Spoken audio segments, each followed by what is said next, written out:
ఇవ్వండి. ఈ మూడు ఇస్తే మా నగరం ప్రపంచంతోనే పోటీ పడుతుంది. న్యూయార్క్లో ఉన్నవాడు కూడా ఇక్కడికి వచ్చి అరే హైదరాబాద్ నగరంలో నేను నివసిస్తా, ఫ్యూచర్ సిటీలో నేను వ్యాపారం చేసుకుంటా, హాలీవుడ్ అమెరికాలో కాదు హాలీవుడ్ను బాలీవుడ్ను ఈరోజు హైదరాబాద్ నగరానికి తేవడానికి మేము ప్రయత్నం చేస్తున్నాం. మీ వంతు సహకారాన్ని అందించండి. మా వైపు నుంచి ఏమైనా లోపం ఉంటే చెప్పండి, మేము సరిదిద్దుకుంటాం.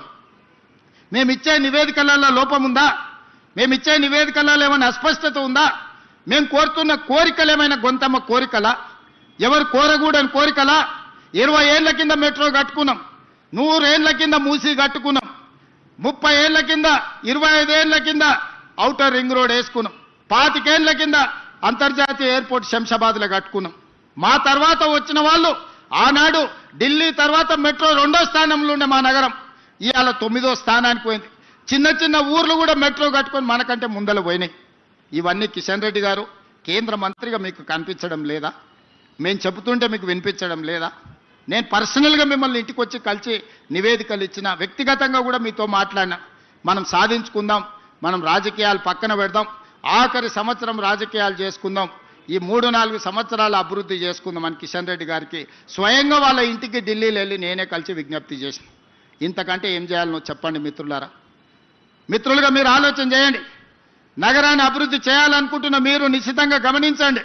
ఎవరు రాజకీయాలు చేస్తున్నారు, ఎవరు కుట్రలు చేస్తున్నారు, ఎవరు అభివృద్ధిని అడ్డుకుంటున్నారు, ఎవరు అభివృద్ధి కోసం అహర్నిశలు తాపత్రయపడుతున్నారు, ముందుకు నడిపించాలనే ప్రయత్నం చేస్తున్నారు చూడండి. మా ప్రభుత్వంలో కూడా మీరు ఏదైనా గమనిస్తే నగర అభివృద్ధికి ఇంకా మేము చేయాల్సింది ఏదైనా ఉంటే మాకు సూచన చేయండి. మేము ఎప్పుడు నిత్యం ప్రజలలోనే ఉన్నాం. ఈ ఫ్లైఓవర్ని పూర్తి చేయాలి, తక్షణమే ఈ ప్రాంతం ట్రాఫిక్ను పరిష్కరించాలనుకున్నాం. ఈరోజు ఫైనాన్షియల్ డిస్ట్రిక్ట్ చౌరస్తాలో ఈరోజు ట్రాఫిక్ జామ్ అవుతున్నది. అక్కడ మొత్తం ఫ్లైఓవర్లు కట్టి నియోపోలిస్ వరకు మొత్తం రోడ్లు వేయాలని ఈరోజు ప్రణాళికలు చేసినాం. ఈ ఆర్థిక విప్లవాన్ని తీసుకొచ్చింది మన్మోహన్ సింగ్ గారు. అందుకే ఆ ఫైనాన్షియల్ డిస్ట్రిక్ట్ చౌరస్తాలో పెద్ద ఎత్తున మన్మోహన్ సింగ్ గారి జ్ఞాపకార్థం పెద్ద స్టాచ్యూను వారి మెమరీని ఈరోజు వారి జ్ఞాపకార్థంగా మనం కట్టుకోవాలనుకుంటున్నాం. అదేవిధంగా మిత్రుడు గాంధీ పీజేఆర్ గారి విగ్రహాన్ని కూడా ఈ ప్రాంతంలో పెట్టాలన్నాడు. మీరు సరైన ప్రాంతాన్ని సూచించండి. పీజేఆర్ గారి విగ్రహం పెట్టుకుంటే ఒక స్ఫూర్తి. పీజేఆర్ గారి విగ్రహం చూస్తే నాయకుడు ఎట్లుండాలనో, పేదోళ్ళకి ఎట్లా అండగా నిలబడాలనో పీజేఆర్ గారిని చూస్తే ఒక స్ఫూర్తినిస్తుంది. నగరంలో పేదలకు ఒక విశ్వాసం వస్తుంది. అట్లాంటి పీజేఆర్ గారి విగ్రహం పెట్టడం అంటే మాకందరికీ సంతోషకరం.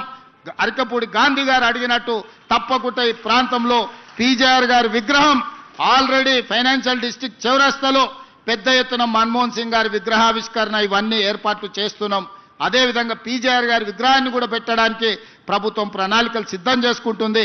మున్సిపల్ కమిషనర్ గారికి, మేయర్ గారికి నేను సూచన చేస్తున్నా, తక్షణమే స్థలాన్ని సూచనలు తీసుకోండి, స్థలాన్ని మీరు గుర్తించండి, అక్కడ పీజేఆర్ గారి విగ్రహాన్ని పెట్టి ముందుకు వెళ్దాం.